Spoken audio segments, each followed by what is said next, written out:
नमस्कार अनुपम जी, बहुत बहुत स्वागत है आपका। राम राम मंजू जी।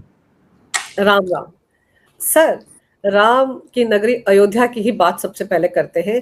योगी आदित्यनाथ वहां पधारे हुए थे, लेकिन उन्होंने जिस तरह से राम के मंदिर में चंदे की चोरी के मुद्दे पर बातें कही वो तो अलग है, लेकिन चंपत राय को एक दिन पहले हिदायत दे दी गई थी कि वो उनके दौरे में कहीं नजर ना आए। इस बात को कैसे समझा जाए? देखिए, मैं अपने चैनल गुप्ता आईना पे अक्सर इस बात को कहता रहता हूँ, पिछले 3-4 दिन से कह रहा हूँ कि देखिए, चंपत राय जी के लिए कहा जाता है कि उन्होंने अपनी जिंदगी राम मंदिर को समर्पित कर दी। व्यक्तिगत रूप से मैं उनको जानता हूँ, मुझे नहीं लगता है कि उनका चोरी में हाथ होगा, लेकिन एक बार सुषमा स्वराज ने पार्लियामेंट में कहा था कि मुझे रहजनों से गिला नहीं, तेरी रहबरी का सवाल है। मुझे चोरों से शिकायत नहीं है, चौकीदार आप थे और आपको इस्तीफा देना चाहिए। चंपत राय जी को ये भी सोचना चाहिए कि 500 साल की स्ट्रगल के बाद, 500 साल के संघर्ष के बाद जो एक राम मंदिर बना है, अगर उस पर कहीं कोई इस तरह की बात आ रही है तो उनको इस पे एक नैतिक जिम्मेदारी लेकर इस्तीफा दे देना चाहिए, वरना आपको पता चलेगा कि राम मंदिर के अंदर भी एक धर्मेंद्र प्रधान बैठ गए।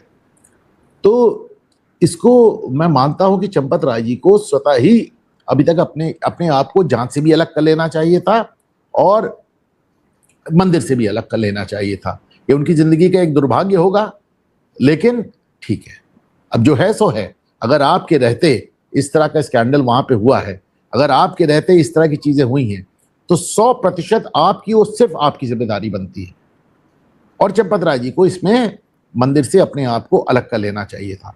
और ऐसे में अगर योगी जी ने कहा कि मैं आ रहा हूं, मैं चंपत राय से नहीं मिलना चाहता, तो मैं समझता हूं उन्होंने एकदम सही बात कही। कहीं ना कहीं योगी चंपत राय को एक संदेश भी दे रहे हैं। चंपत राय को सम्मान पूर्वक वहां से विदा हो जाना चाहिए था कि मेरी चौकीदारी में, मेरी निगरानी में, भाई राम मंदिर में Champat Rai is all in all, सब कुछ है वहां पे। तो अगर आपके रहते ऐसा कुछ हुआ है तो आपको ससम्मान खुद ही वहां से इस्तीफा देकर, त्याग पत्र देकर अलग हो जाना चाहिए था। आपको वहां पे रहने का कोई भी मॉरल राइट नहीं है। मैं फिर से अपनी बात को दोहरा दूं कि मैं व्यक्तिगत रूप से चंपत राय जी को जानता हूं, मुझे बिल्कुल नहीं लगता कि इस तरह के कांड में उनका कोई हाथ हो सकता है। उन्होंने अपना पूरा जीवन राम मंदिर को समर्पित किया, लेकिन मुझे रहबरों से गिला नहीं, तेरी रहबरी का सवाल है। सर, टीनू यादव जो है वो तो उनकी रहबरी में ही रह रहा है ना। वो तो बार बार बातें सामने आ रही कि टीनू यादव जो मेन कल्प्रिट बनकर उभर रहा है वो उनका क्लोज है, उनका ड्राइवर हुआ करता था सर, कभी ऑटो चलाता था। आज वो इतना बड़ा बन गया कि उसके बारे में खबरें आ रही है कि वो तो सारा करता धरता वही है, सब कुछ वही देखता था। वहां पर कहाँ से चंदा है वो भी देखेगा, गहने आए जेवरात आए वो भी देखेगा, सारा रख रखाव उसके जिम्मे था। और उसके अपने रिश्तेदार जो राम मंदिर में आते थे उनको तो मंत्रियों जैसा प्रोटोकॉल देता था। ये सारी बातें भी तो आ रही है ना। ये बात एकदम सच है। और ऐसा होता है कि जब कोई व्यक्ति आपके साथ लंबे समय तक रहता है और अगर वो आदमी थोड़ा कार्यकुशल होता है, हकीकत ये है कि चंपत राय का वो ड्राइवर था किसी जमाने में, पर आज की तारीख में आप उसको मान लीजिए चंपत राय का प्राइवेट सेक्रेटरी। वो मतलब चंपत राय के बिहाफ पे वो पूरे राम मंदिर में अपना चलाता था। एक मजेदार बात अलबत्ता ये जरूर हुई कि इस राम मंदिर वाली बात को उठाया किसने?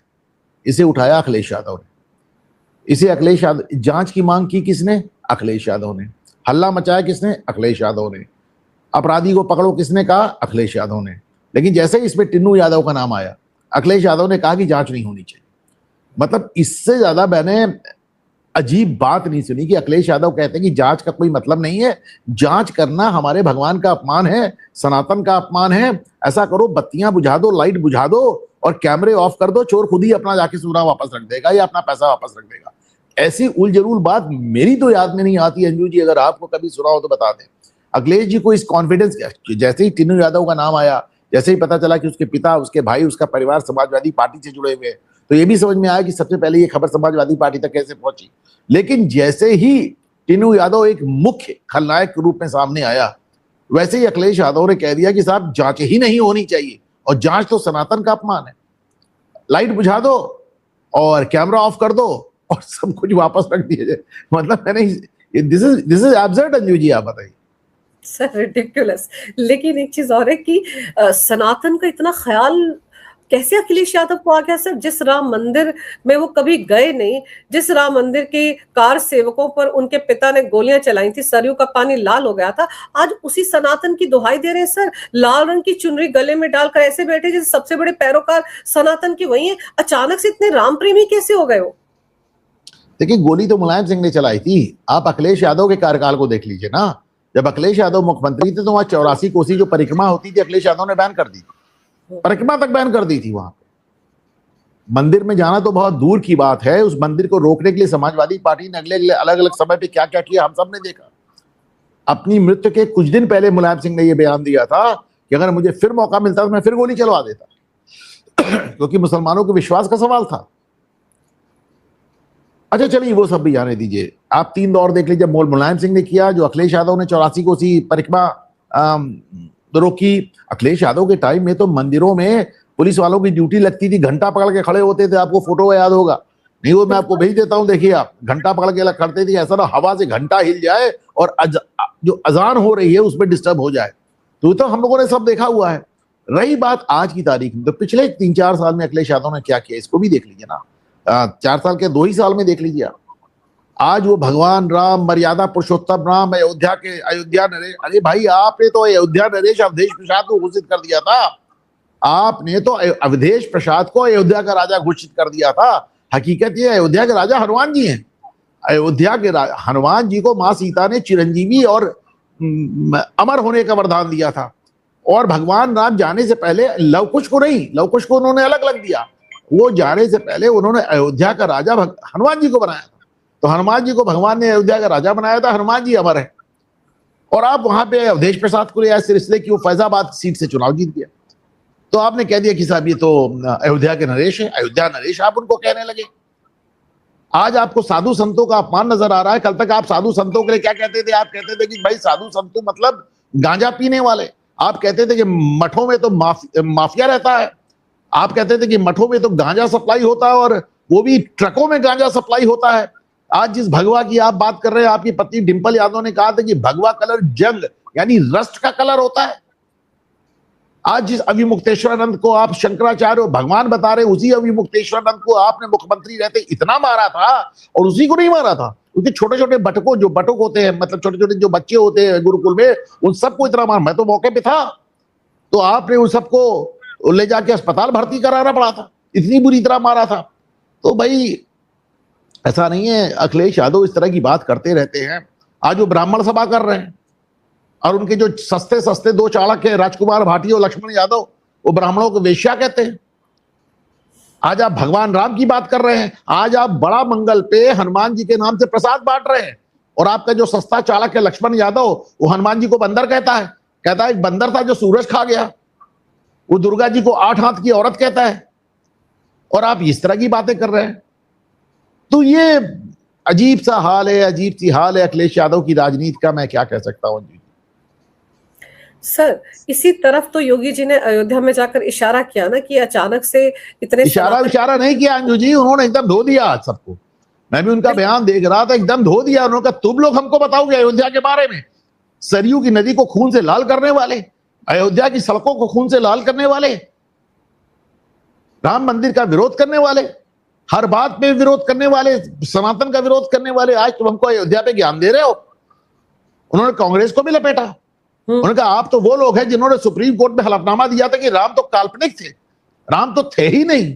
मनमोहन सिंह सरकार ने दिया था सोनिया गांधी के कहने पे, कहा था राम तो काल्पनिक, राम है ही नहीं। आज आप मर्यादा पुरुषोत्तम राम की बात कर रहे हैं। योगी ने धो डाला सबको।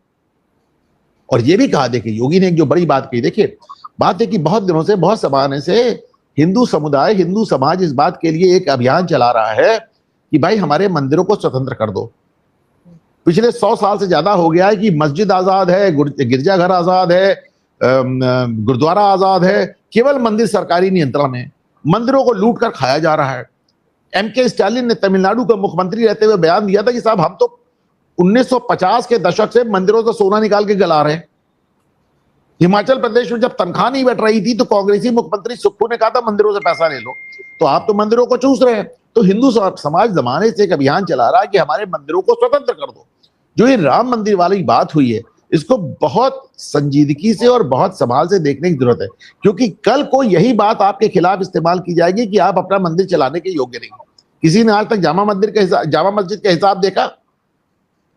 किसी ने आज तक चर्च ऑफ नॉर्थ इंडिया के हिसाब देखा? चर्च ऑफ नॉर्थ इंडिया, मैं यहां बैठा हूं, church of North India 5 bishop jail चले गए। 5 बिशप जेल जा चुके हैं चर्च की जमीन बेचने के, लेकिन उसके बाद भी उनके चर्च स्वतंत्र है, फ्री है। और आप कल राम मंदिर का इशू बना के कह देंगे कि हिंदू तो अपना मंदिर चलाने के लायक नहीं। सर अभी आप ये देखिए कि जो एसआईटी आई है और वहां नृपेंद्र मिश्रा है, उनके बयान भी तो ऐसे आ रहे हैं कि मंदिर को तो आगे चलकर सीई बनाया जा सकता है, वो संभाल सकता है, जैसे वैष्णो देवी में बना हुआ है उस तरह से किया जा सकता है। ये सब बातें कहनी शुरू तो हो गई हैं, तो इशारा तो उसी तरफ ही हुआ ना। बिल्कुल हुआ, और इसीलिए मैं कहता हूं कि चंपत राय को समय रहते वहां से हट जाना चाहिए। एक बात योगी के रहते बड़ी खूबसूरत हुई है कि बड़ी टाइम बाउंड इंक्वायरी होगी। ये वो इंक्वायरी नहीं है कि इंक्वायरी चल रही है, सालों चल रही है। मैं आपसे वादा कर सकता हूं कि अगले 15 दिन में इस इंक्वायरी की रिपोर्ट आ जाएगी। सर उन्होंने कहा कि 500 साल इंतजार क्या है, 15 दिन और इंतजार कर लो और अफवाहों पर ध्यान ना दो, और अगर जो कोई भी कल्प्रिट है चाहे कितना भी बड़ा हो, बचेगा नहीं। सर तो जब चंपत राय दूर है उनके प्रोग्राम से, तो इशारा तो उनको साफ चला गया कि उनसे दूरी बना रहे हैं, तो जितना भी बड़ा कोई हो बचेगा नहीं। अब क्या कहना चाह रहे थे योगी जी? क्या उनको रिपोर्ट जो एसआईटी के डेली टू डेली रिपोर्ट मिल रही होगी ना, कहाँ क्या जांच हुई है? नहीं नहीं, देखिए अफवाहों से जो बचने वाली बात योगी जी ने कही। अभी जो प्रोग्राम से पहले हमारी आपकी बात हो रही थी, तो उसमें भी आप बता रही थी, कोई कह रहा है ऐसा हार है, तो कोई कह रहा है ऐसी सिला दी, वो ये सब अफवाहें हैं। जब भी कोई चीज एक इंक्वायरी होती है, जब भी कोई चीज एक बड़ी चीज होती है, या फिर मानिए कोई एक बड़ा कांड होता है, कुछ होता है, तो उससे जुड़ा बहुत कुछ बातें लोग अपनी मनगढ़ंत करने लगते हैं। तो मैं भी यही कहूंगा कि हमको योगी की सरकार पे, योगी की नियत पे और योगी की इंक्वायरी एसआईटी पर भरोसा करना चाहिए, और उसके पहले हमको उल जलूल बातें नहीं करनी चाहिए। और जो भी आदमी आज की तारीख में बिना किसी सबूत के उल जलूल बात कर रहा है, तो वो हिंदुओं का शुभचिंतक तो नहीं हो सकता। सर योगी जी ने भी आह्वान किया है कि अगर आप में से किसी के पास सबूत है इस बारे में, तो कृपया बेखौफ होकर, निडर होकर एसआईटी को सौंपे, जांच में सहयोग करे। तो उन्होंने खुद कहा है। लेकिन सर सवाल यही उठता है ना कि 2021 में भी तो खबरें आ रही हैं कि इस तरह की शिकायतें मिली थी, तो उस शख्स को ही निकाल दिया गया। और फिर सर ये जितने भी हैं, अनिल मिश्रा है या गोविंद राव है, चंपत राय है, इनके चेले चपाटों का ही वहां पर जमावड़ा क्यों हो गया? वहां पर भर्ती का कोई तो नियम कायदा होगा, या इसका चपड़ासी, अरे इसका भाई, ये अनिल मिश्रा से लेके टिन्नू यादव तक सब पकड़े जा चुके हैं और सब जाएंगे जेल। मैं अभी भी कह रहा हूं कि इसमें सबसे बड़ी भूमिका चंपत राय की होनी चाहिए, उनको इस्तीफा देना चाहिए। और मैं ये जानते हुए कह रहा हूं, मेरा कम से कम जितना मैं जानता हूं चंपत राय को, मैं मानता हूं कि वो चोरी में हिस्सेदार नहीं हो सकते। लेकिन जो कुछ हुआ है आपके कार्यकाल में हुआ है, आपके कार्यकाल में आपको इसकी नैतिक जिम्मेदारी लेनी होगी, वरना वही मैंने कहा ना कि आप राम मंदिर के धर्मेंद्र प्रधान बन जाएंगे। सर 2-2, 3-3 बार तो पूछताछ उनसे भी हो चुकी है। चंपत राय से एसआईटी ने 11-11 घंटे पूछताछ जाहिर की सी बात है, एसआईटी और किससे पूछेगी भाई? राम मंदिर के सर्वे सर्वा चंपत राय हैं, और क्या एसआईटी आके अंजू पंकज से पूछेगी? अरे उन्हीं से पूछेगी ना। जाहिर सी बात है, सबसे ज्यादा पूछताछ उन्हीं से हो रही है, होनी भी चाहिए, होनी भी चाहिए। लेकिन सर जब पहली शिकायत आई थी, ये 8-9 जून के आसपास की बात है, उसके बाद बाकायदा एक वीडियो बनाकर चंपत राय को सफाई देने की क्या जरूरत थी कि ऐसी कोई गड़बड़ी नहीं हुई है? उनको तो सीधे सीधे एफआईआर दर्ज करवानी चाहिए थी। एसआईटी जांच करे, लेकिन आज तक इस मामले में एफआईआर दर्ज नहीं हुई है। एसआईटी गठित हुई है तो कहीं ना कहीं कोई रिपोर्ट तो दर्ज हुई होगी ना अंजू जी। अगर स्पेशल इन्वेस्टिगेटिव टीम गठित हुई है, इन्वेस्टिगेशन तो रिपोर्ट दर्ज होके ही होता है ना सर। लेकिन ये तो योगी आदित्यनाथ के आदेश पर एसआईटी का गठन किया गया है सर। एफआईआर जैसी बात कहीं सामने नहीं आ रही। आप कह रहे हैं कि एसआईटी देखिए एफआईआर क्या भाई? कहीं ना कहीं सरकार ने कंप्लेन का संज्ञान लिया। What is FIR? एफआईआर क्या है? First information report.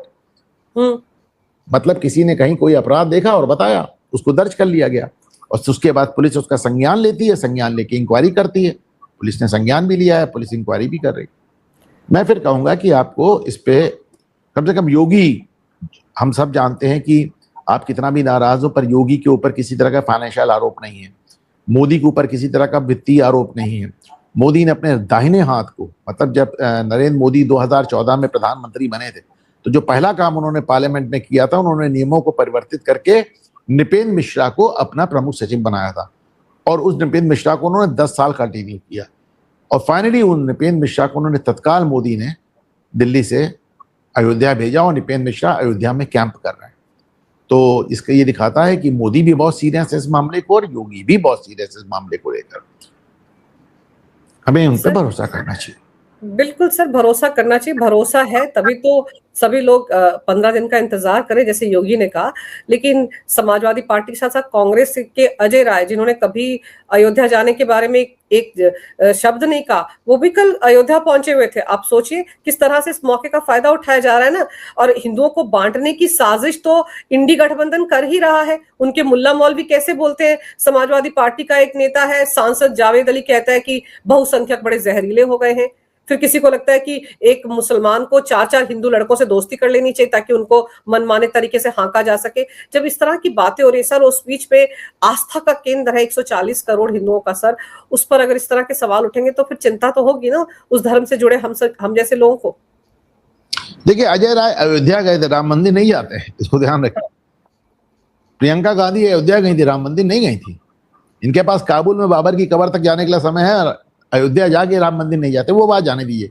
वैसे भी अजय राय भाई, अजय राय के सगे भाई के ऊपर सगे भाई की हत्या हुई और मुख्य आरोपी कौन बना? मुख्तार अंसारी। और अजय राय अगर मुख्तार अंसारी के यहाँ जा सकते हैं मातम पुरसी के लिए, जिसने उनके सगे भाई को मारा, तो मैं उनको क्या ही कहूं, कैसे कहूं।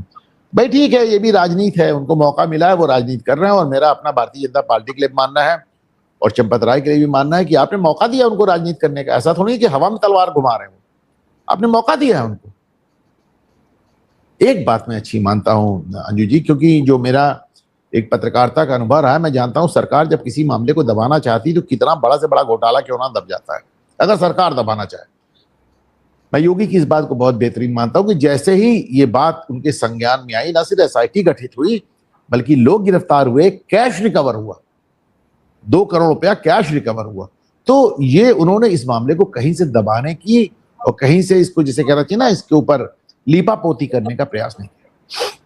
राम मंदिर में 1 रुपए की भी चोरी, जिसके लिए 500 साल में, मतलब आप समझिए 500 साल में 1,500 मतलब 1,500 जनरेशन गुजर गई, उन सब ने संघर्ष किया हो, उसमें 1 रुपए की चोरी भी बहुत बड़ी चोरी।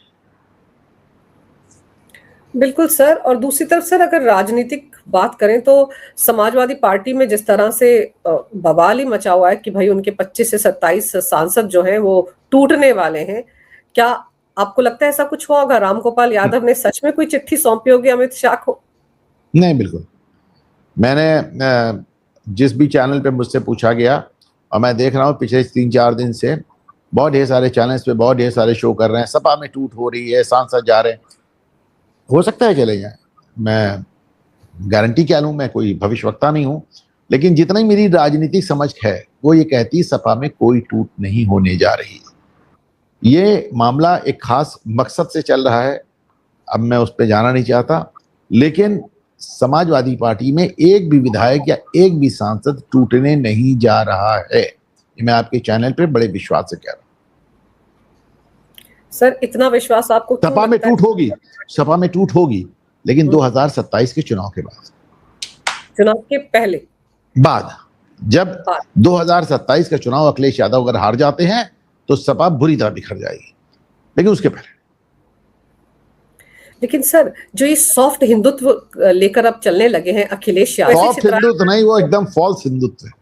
तो फॉल्स हिंदुत्व भी अगर वो लेकर चल रहे हैं सर, सॉफ्ट की जगह अगर फॉल्स हिंदुत्व भी कहा जाए, तो ये जो एक नया चोगा उन्होंने ओढ़ लिया है, ये उनको भारी नहीं पड़ सकता है? उनका जो वोट बैंक है, खास तौर पर मुस्लिम वोट बैंक, वो उनसे नाराज नहीं हो जाएगा? वैसे भी हालत उन्होंने देख ली, उनकी बुआ की हालत क्या हुई बंगाल में, कैसे बिखर गया वो सारा का सारा वोट बैंक। अंजू जी, मैं बहुत दिनों से आपके चैनल पर आया नहीं, बहुत जमाने बाद आया हूं, लेकिन इधर एक बात मैं घूम घूम के मैंने हर चैनल पे कही है, मैं यहां भी कह देता हूं कि पिछले 1 महीने में साबित हो गया कि देश में कोई मुस्लिम वोट बैंक है ही नहीं।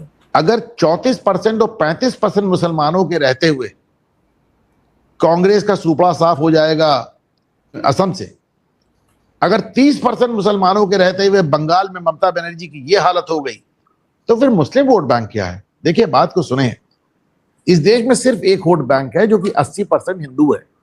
जब हिंदू ने चाहा तो ममता जीत गई, जब हिंदू नाराज हो गया ममता हार गई, आप अपना 30% वोट बैंक लिए बैठी रही। जब हिंदू ने चाहा तो कांग्रेस की सरकार बन गई असम में, जब हिंदू खिलाफ हो गया तो आप 35% मुसलमानों के लिए बैठे रहे, आपका सुपड़ा साफ हो गया। जब हिंदू ने चाहा तो कांग्रेस पूरे देश में जीत रही थी, इंदिरा जी जीत रही थी, राजीव गांधी जीत रहे थे।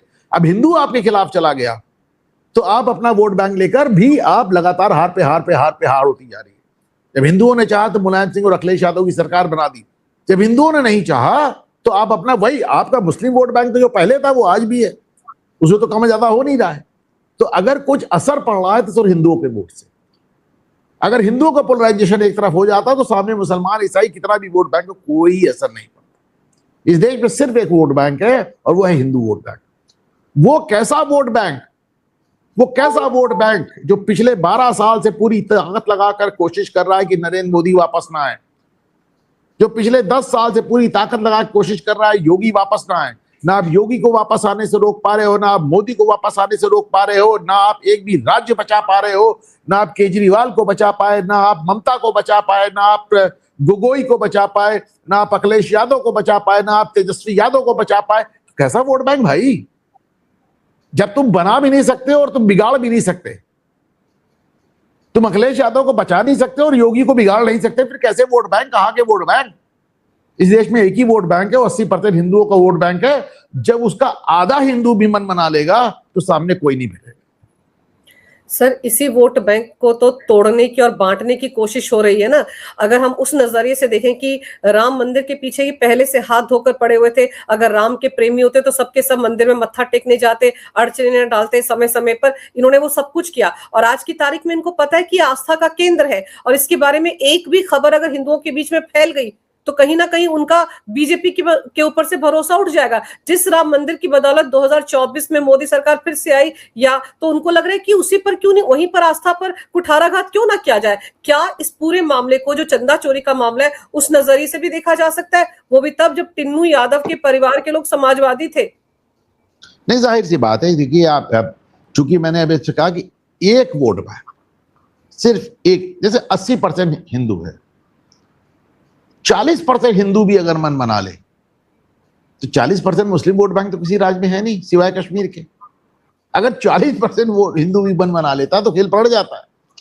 इस बात को पॉलिटिशियन समझते हैं। राम मंदिर तो केवल एक कड़ी है, सनातन पे लगातार हमले होते हैं। तो कोई सनातन को कोड़ बताता है, मलेरिया बताता है, डेंगू बताता है, तो मल्लिकार्जुन खड़गे का लड़का, वो 12वीं पास प्रियांक खड़गे, वो कहता हम सनातन को ही मिटा देंगे। तो सनातन को ही, गोवा में बताइए लोग आकर कह रहे हैं सनातन को बैन कर दिया जाए। तो कोई भगवान राम को काल्पनिक बताता है, तो कोई हनुमान जी को, दुर्गा जी को गाली देता है, और कोई पीडीए बनाता है। तो अब ये पीडीए जो अखिलेश यादव का है वो भी तो हिंदुओं में डिवीजन के लिए, लेकिन ये चीज पहले अहिंदा बना के सिद्धारमैया कर चुके हैं, बहुत सक्सेसफुल एक्सपेरिमेंट कर चुके हैं। और देखिए बड़ा प्रयास हुआ इसके लिए, बड़ा प्रयास हुआ। 2014 में नरेंद्र मोदी प्रधानमंत्री बनते हैं। 2014 के चुनाव के केवल 2 महीने या 1.5 महीने पहले सोनिया गांधी की यूपीए सरकार ने जैन्स को गैर हिंदू घोषित कर दिया, एक अलग धर्म घोषित कर दिया। आपकी सरकार जा रही थी, चुनाव होने वाला था, आचार संहिता लगने वाली थी, आपको कोई हक नहीं था, जाते जाते आपने एक हिंदुओं के एक बड़े हिस्से को गैर हिंदू घोषित कर दिया, सिर्फ इसलिए कि हिंदुओं में बिखराव हो जाए। उसके बाद सिद्धारमैया की जब सरकार आती है तो लिंगायत को गैर हिंदू घोषित कर देते हैं, लेकिन तब तक नरेंद्र मोदी प्रधानमंत्री बन चुके थे। उन्होंने सिद्धारमैया के प्रस्ताव को फाड़ के कूड़े के डब्बे में फेंक दिया। फिर जब हेमंत सोरेन आते हैं तो वो वनवासियों को, ट्राइबल्स को गैर हिंदू घोषित कर देते हैं, शर्मा बता देते हैं, शर्मा धर्म।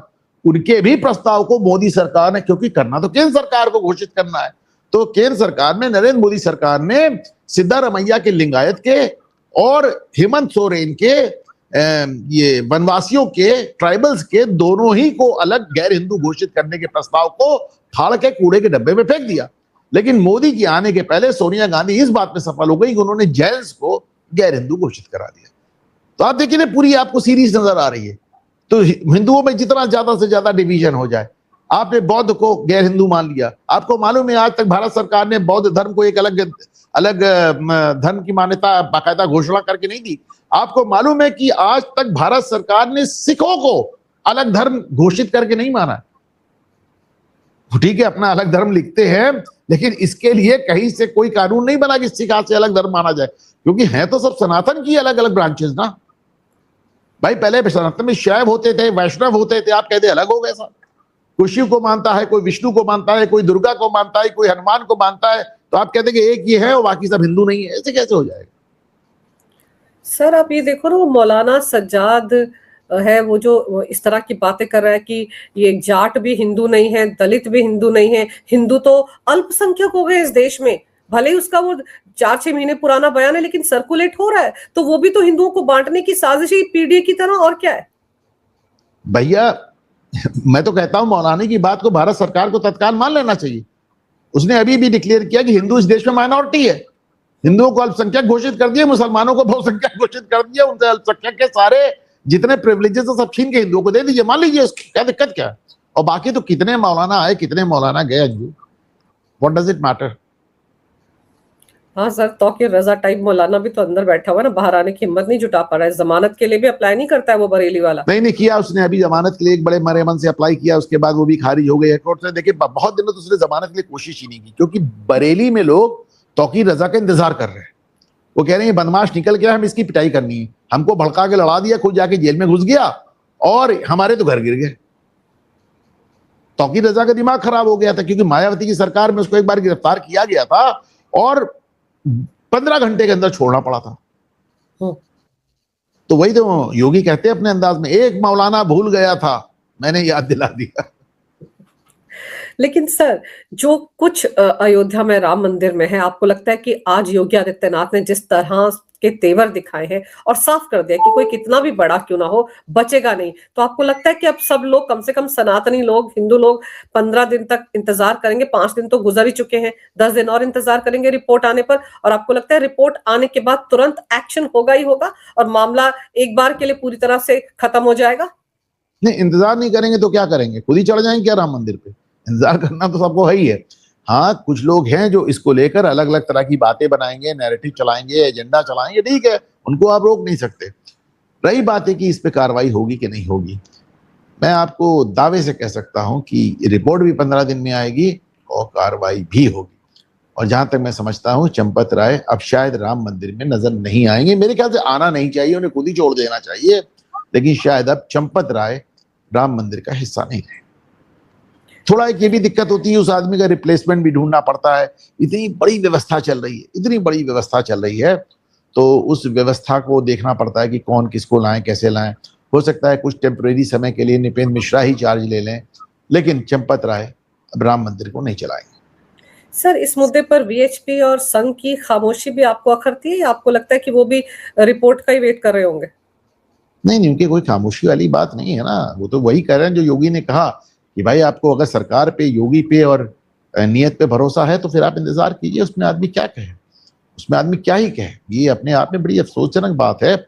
और मैं फिर से कहूंगा कि किसी एक छोटी सी गलती को उठाकर आपको पूरे मंदिर को बदनाम करने का हक नहीं है। कितनी जनरेशंस, कितनी पुश्तें गुजर गई 500 साल में, तो 1500 जनरेशन के संघर्ष के बाद ये दिन आया है। मुझे नहीं लगता है कि इस पे इशू बनाया जाना चाहिए। योगी सरकार पे भरोसा कीजिए, एसआईटी अपना काम कर रही है और उन्होंने बहुत खास 15 दिन मांगे हैं। मुझे लगता है यस, वी शुड वेट। और सर, वैसे भी 2027 के चुनाव बिल्कुल सिर पर हैं, इस तरह के तो बहुत सारे मामले आने वाले दिनों में देखने को मिलेंगे, क्योंकि इस बार तो पता है डू एंड डाई की लड़ाई है अखिलेश यादव के लिए। नहीं, इस तरह के मामले तो नहीं मिलेंगे, ये मामला बहुत बड़ा है, इसकी तुलना किसी से नहीं की जा सकती अंजू जी। लेकिन फिर भी आप सोचिए कि ये योगी आदित्यनाथ पे उत्तर प्रदेश के हिंदुओं का विश्वास है कि इतना हाहाकार नहीं मच रहा है। फर्ज कीजिए कि इस तरह की चोरी अगर अखिलेश यादव के दौर में पकड़ी गई होती तो लोग सड़क पर उतर आए होते। ये योगी पर लोगों का भरोसा है कि वो न्याय करेंगे और वो दोषियों को दंड दिलाएंगे, और वो ये भी सुनिश्चित करेंगे। देखिए बात सिर्फ इतनी नहीं है, योगी को ये भी सुनिश्चित करना है अंजू जी कि दोबारा ऐसा ना हो। बिल्कुल सही कह रहे हैं आप, ये भी सुनिश्चित करना है कि दोबारा ऐसा ना हो, और जो कल्प्रिट है, जो इस पूरे घटना के पीछे, इस चोरी के पीछे, उन सब पर भी कड़ी कार्रवाई होनी चाहिए। कहते हैं ना, न्याय होना नहीं बल्कि होता हुआ दिखना भी चाहिए। योगी का न्याय तो हर बार नजर आता है, योगी का न्याय तो सड़क पे नजर आता है अंजू जी, आप तो जानती हैं। कभी वो ऑपरेशन लंगड़ा में नजर आता है, कभी ऑपरेशन बुलडोजर में नजर आता है, कभी उनके बयानों में नजर आता है। योगी का न्याय बंद कमरों में कहाँ होता है, वो तो हमेशा नजर आता है, और ये इस बार भी नजर आएगा। बिल्कुल सर, उसी तरह का न्याय उम्मीद की जा रही है कि इस मामले में भी नजर आए, क्योंकि सबको लगता है कि बड़े बड़े लोग शामिल है तो ऐसा ना हो बच जाए, ये सबको लगता है। लेकिन योगी ने जो आश्वासन दिया है अयोध्या में जाकर, वो अपने आप में बहुत कुछ कह रहा है। सर, आपने समय निकाला, बहुत विस्तार से इस विषय पर बहुत अहम जानकारी मेरे दर्शकों को दी। आपका बहुत बहुत धन्यवाद। नमस्कार, जय हिंद। राम राम जी। राम राम।